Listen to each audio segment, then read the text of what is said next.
बिस्मिल्लाहिर्रहमानिर्रहीम। अब सूरह निसा की आयत नंबर 2 के बाद हम पढ़ रहे हैं जी सूरह निसा आयत नंबर 3। इससे पहले यतीमों के बारे में मसला बयान किया, 3 नसीहतें की हैं। उनके माल को खाना नहीं, यानी उनको वापस देना है।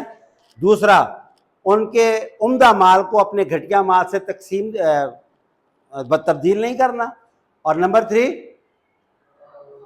उनके माल को अपने माल से मिला के खाना। ये याद रखिएगा। उसके बाद आगे जो आयत है, आयत नंबर 3, वो है जी, उसमें पहला लफ्ज वही है जो पीछे गुजरा है, वह आतू। क्या तर्जमा किया था? और आतू का माना दे दो। बेटा ये बातें याद रखने की नहीं है। मैंने कहा है कि जो अल्फाज बार बार आते हैं उनको याद रखें। वह आतू, वहां था वह आतुल यतामा, और यतीमों को दे दो। यहां पे क्या कहा? वह आतू अन्निसा।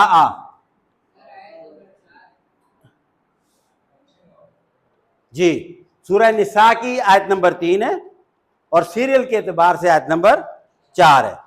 वह आतुन निसा, और दे दो अन्निसा, औरतों को। शाबाश, निसा कहते हैं औरतों को। आगे लफ्ज है जी सदुकात हिन्ना। क्या लफ्ज है जी? सदुकात हिन्ना। सदुकात ये जमा है, इसकी वाहिद आती है सदाकतुन, और सदका कहते हैं हक मैर को। हिन्ना का मतलब उनका। ये हम और हिन्ना, हम मुजक्कर के लिए आता है, मेल के लिए, और हिन की जो ज़मीर है ये मुअन्नस के लिए आती है, फीमेल के लिए। उनका सदुकात हिन्ना यानी हक मैर। सदुकात हक मैर को कहते हैं। हक मैर जानते हैं आप? हक मैर जानते हैं? शादी के मौके पर मर्द की तरफ से औरत को कोई ना कोई चीज बतौर हदिया, तोहफा, गिफ्ट के दी जाती है, और लाजमी है, वाजिब है। निकाह में ये चीज वाजिब होती है, उसको हक मैर कहते हैं। मर्द की तरफ से जो औरत को निकाह के वक्त तोहफा, हदिया, गिफ्ट दिया जाता है शरन, उसको हक मैर कहते हैं। तो उसके बारे में अल्लाह ने हुक्म दिया कि वआतुन निसा सदुकातिहिन्ना। आगे है निहलत। निहलतुन का मतलब होता है खुशी से। ये हुक्म है अल्लाह ताला की तरफ से। जिस तरह पीछे कहा ना यतीमों को उनका माल दो, इसी तरह से यहां औरतों के बारे में कहा कि औरतों को उनका हक मैर दे दो। देखो बेटा, सबसे औला, सबसे आला, सबसे बेस्ट ये है कि निकाह के वक्त ही मैर जो डिसाइड किया जाए वो दे दिया जाए।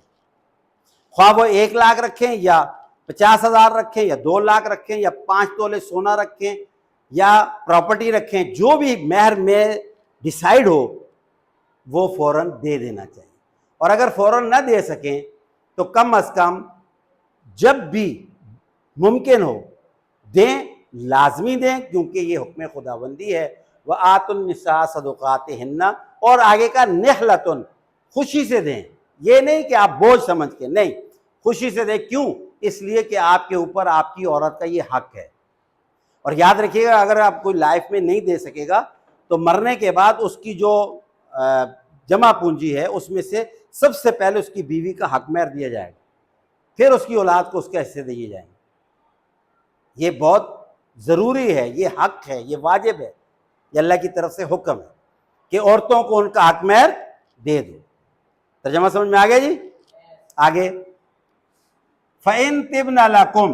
फ़इन का माना होता है अगर। ये याद रखिएगा जी, फ़इन का माना क्या है? फ़इन तिब्ना लकुम। ये लफ्ज़ है तिब्ना लकुम। तिब्ना का मतलब छोड़ दें, दे दें। लकुम तुम्हारे लिए। लकुम का माना था तुम्हारे लिए। फ़इन तिब्ना लकुम। फ़इन तिब्ना अगर छोड़ दें, लकुम तुम्हारे लिए, यानी तुम्हें दे दें। अन शैइन। शैइन का मतलब होता है कुछ। अन का मतलब से, यानी उसमें से कुछ। अन का मतलब उसमें से, शैइन का मतलब कुछ। अगर छोड़ दें उसमें से वो कुछ, या तुम्हें कुछ उसमें से कुछ वापस दे दें, मिन हु का मतलब उसमें से का, ये अन का मतलब होता है से, ठीक है, और मिन हु का मतलब उसमें से, यानी उसमें से अगर वो कुछ तुम्हें दे दे या कुछ छोड़ दे।